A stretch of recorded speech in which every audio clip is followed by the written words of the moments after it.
All right, okay, we'll go through to what's the first slide today. Data released over the European session. Spanish unemployment May 118,000 versus forecast of down 115,000, and the price, well, it's sort of basically hanging around the same levels. It is, but I think it's basically it's down. That's the key thing, and the Spanish data has of late has been improving. I think they've had I think it was 6 or 7 months now of declining unemployment there.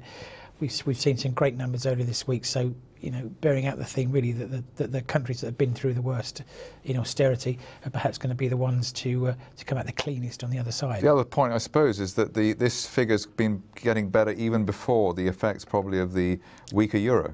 Yeah, so absolutely. If that kicks in, I mean, it could be party time. Yeah, it could, and if you put in a bit of QE upside as well, it could be very good news for Spain. That isn't necessarily reflected, though, that sort of improving picture in Spanish unemployment in these Eurozone CPI numbers. And although this measure of inflation, just in case anyone's in any doubt, consumer price index, and although the year-on-year measure for May was up 0.3% and ahead, therefore, of the forecast of 0.2% and the prior read of flat, it's not exactly a race back to rising prices, and it's quite a marginal improvement. Whilst it's a positive number, it's or flatlining all over the Western world, basically, or many developed countries just dead as a dodo on the inflation front.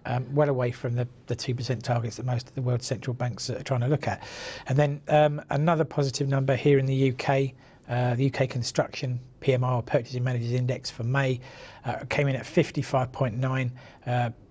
Pretty decent beat of the 55 forecast, and well ahead of the figure for April. So no hiccup from the general election at all. I mean, they were just building away, didn't care about anything there. Well, they were in the commercial side. The last month's figures suggested that the domestic, or the house building had suffered in the run-up to the general election. Perhaps there were people talking, perhaps planning applications weren't being pushed through. I haven't had a chance to dig down into the nitty-gritty of that number. But it's impressive anyway. I mean, it could have fallen off quite sharply, but it's just kept on going. Carried on going. But then again, if you look out the window here, we can see everywhere in London is cranes, or are cranes. So it's not that surprising, perhaps. Right.